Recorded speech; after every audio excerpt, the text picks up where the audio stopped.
Good evening, Lizzie boys, and welcome back to my channel. Today, I just feel like making a bit of a more simple video, just something where I talk. So, I'm going to be recounting my top 3 worst eBay experiences. Specifically with buying dolls, because that's honestly the only thing I've ever really searched for online. I've bought a plushie here and there, but when it comes to buying things online, I only ever buy clothes and dolls. That's all you need, really. So, this video will mostly stick to dolls that I currently still collect. I've had experiences with dolls that I no longer collect, but we'll just stick to the dolls that I still have in the modern day. So, let's get started. Before we start though, actually, I wanted to include this disclaimer. Buying dolls online is not... You have a very low chance of actually getting scammed most of the time, because on a website like eBay, there are multiple ways to get refunded. It's very easy. If you've been scammed on eBay, just Google what to do. I don't have the effort. I'm not putting in the effort to explain that. I'm sorry. But, Mercari is the same way. It's pretty easy to get in touch with a representative and get your money back. But if you're shopping on, like, a random third-party website, definitely be careful. Contact your bank if you've been scammed by one of those. But, in this video, I just wanted to discuss a couple times that I personally have felt like I spent too much money on something that really wasn't worth it. So, that being said, buying dolls online is a fun experience. Shopping for secondhand dolls is honestly probably the best way to get things. Unless if that thing has been reproduced, then you may as well just buy the reproduction. Except for the 2015 Monster High reproductions, those ones sucked. I bought the Cleo and I resold her because I didn't like her. So, me aside, actually this whole video is about my experiences. Alright, let's just get started then, for real this time. So my first quote-unquote bad experience was with First Wave Abby. I think I did a review on her when I got her, but I paid around $40 for her in the box. But she was missing things. Like, in this picture alone, she did not have the bag that she has in this picture. She didn't have her diary. She didn't even have her pet. She didn't have a purple brush either. It was blue. But, yeah, she came missing a ton of things, and I feel like the seller may have removed those things from the box, because how else would those things have been missing? I don't know. I knew she was missing those things, and the doll overall was in good shape, so that's why I'm not going to spend too much time on this one. Because she was still in really good condition, you know? It's not like I got scammed on her or anything. I knew what I was buying. But looking back, I definitely feel like I overpaid because, you know, my Abby is missing a number of things. Her pet, her fanny pack, purse thing, and I actually happened to have her diary from another event. My mom brought me over to one of her friends' houses, and she had a kid, so I hung out with the kid, and the kid was like, oh, my sister had a bunch of Monster High dolls, you want to see the diaries? And I was like, sure, and there was so many. I was like, you don't have any of the dolls? She's like, no, my sister threw them out, and I was like, bruh. She's like, do you want the diaries? And I'm like, yeah, give me them. And I just have a shitload of diaries now. But yeah, that little story aside, at least I had something else for my Abby, but to this day, I still don't have her pet or her purse thingy. And I don't actually see her purse or her pet pop up very often online, so I've never bought replacements. I mean, like, I could afford it now, but it's probably gonna be like $10, so... My message here is to just try to buy what you want complete, unless you're willing to, like, wait on cheap accessories to pop up, but even then I feel like you'd be overpaying if you don't just buy the doll complete. That's just me though. Let's move on to purchase number 2. I'm sure you all remember my pull-up era. It was probably the height of my channel's popularity. So, Pure Noel. French for Santa Claus. I believe it's French, I don't remember. This was my dream pull-up for the longest time, and if you guys remember, I own her. I was able to get her. This one is included because she came with an undisclosed issue. That issue being her wrist. I don't know what was wrong with it. the joint on it was really loose. If you watch my Pure Noel review, you could just look up Lizzie Hart's Courtly Jester pull-up, and it'll pop up. I have a pull-up playlist, actually, so you could just go look there if you want to see the video. I might link it in the description. You know what, actually, I'll link it in the description, so just check the description if you're interested. But her wrist was really loose, but fortunately, she had been in a lot with another pull-up. Well, it's a Groove product called a J-Doll. They basically have the same exact body as a Type 4 pull-up, which is what she is. So I just took the hand and I gave it to her, but it was still kind of yellowed. So I ultimately switched it out with one of my other pull-ups hands. Yeah.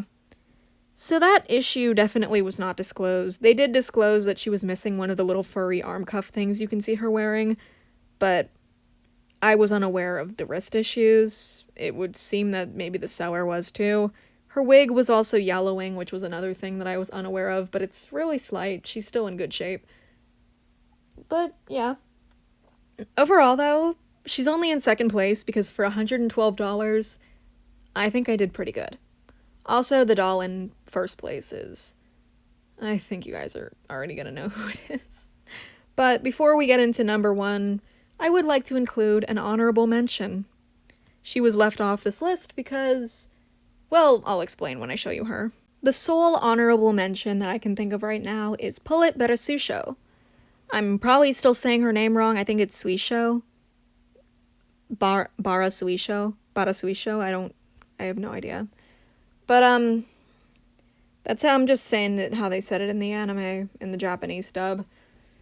But this doll was my birthday gift a couple years ago. You know, when I was in my pull-up era. My Rosen Maiden era, specifically. I bought all of the Rosen Maidens, and they've all gone up in value. Jesus Christ. But, when she arrived, her wrist was broken. Like, straight up shattered. The hand was resting in the box between, like, the corner of the box and, like, her little winding key, because these dolls come with little winding keys, even though they're just kind of an accessory. You don't actually wind up the doll for any reason. So, sorry, my mom was calling me. But, what I was saying was, her hand was busted, and we didn't know what to do. I messaged the seller, and they were like, we told you that the doll might break, and I checked the description, and all they said was that the doll may break. The way they said it was like, I don't remember because they've since then changed their description to avoid another buyer like me, but basically, it said something along the lines of, like, the doll may break over time. Like, it sounded like they were saying that the doll would break over time, not that the doll would arrive broken. And that was the argument I used against them. And they're like, do you want to send it back? We'll make you pay for the shipping. And I'm like, just send me some new arms, because they gave me that option as well. And since then, I've had no issues with her. They sent me the new arms, and everything was fine and dandy. So the reason I left her off the list is because everything was resolved, and I don't have any issues with the doll as of right now. And I haven't had issues in a long time. So, you know, honorable mention, but she's cool. So I think you guys already know who's going to be in first place for the number one worst purchase I have ever made. Biggest scam I've ever paid money for. Princess Roxy. She may be my favorite Bratz doll, and I may have all of her stuff, almost. She's actually missing a ton of stuff because the box was ripped up. The seller claimed that the doll may have water damage. They're like, I don't know where the doll was stored, but she has a faint, weird smell. And when I opened the box, it was completely overpowering. The stench was awful. You could tell that the doll was moldy. And for the next week, I'm actually still in the process of cleaning her up. There's no mold spores left, but I still don't trust her because after dealing with everything and cleaning her up, I've not been feeling very well. I mean, I feel better, like, right now. As of right now, I'm currently fine. I still have a cough, but it could be unrelated. I don't know. Maybe there's mold in my lungs. I have no idea. But, yeah, it's just not been a very fun experience. As much as I love this doll, I kind of want to send her back, but at the same time, I know that they're just going to resell her.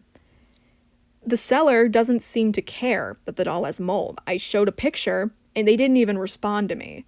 They were just like, I inspected the doll thoroughly. There was no mold. But yes, there was. There was mold on the back of her legs, which could have been seen, but I didn't see it because in the moment I was so blinded by, like, oh my God, she's here. The seller could have seen that, but they didn't say it in the description because they knew that it would make them less money. This doll ended at $41 with $8 shipping, so I paid $49 for her. And I might have to pay more if I end up having some kind of like mold infection in my body. I probably don't. More than likely, I'm fine because any mold on her has been cleaned off. And I don't think I could have inhaled any spores because I don't know. I just don't think I could have. It's hard to explain. But yeah, still in the process of cleaning her. She may never smell good because there is dried soft scrub inside her head. Yeah, this has been the worst experience ever. And the reason I don't want to send her back is because I know the seller doesn't give a shit that she had mold. They're just going to sell her off to someone else for a really high price, and then they might develop health problems because of her, because the mold would continue to be undisclosed. So I'll just take one for the team and keep her ass. But yeah, worst experience ever, worst seller, but the doll is gorgeous. I'm just very sad that mine is in such poor condition. Overall, buying online really isn't that scary, I would say. Like buying secondhand on eBay and such.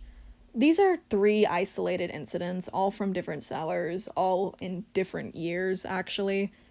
I think chronologically, Abby came first, then came Noelle, and now is come Roxy. As for the honorable mention doll, she definitely came after Noelle, I believe. I don't actually remember. I would have to check the order of my pull-up cards because I sort them by when I got the doll. But yeah, I've been collecting dolls since I was a child.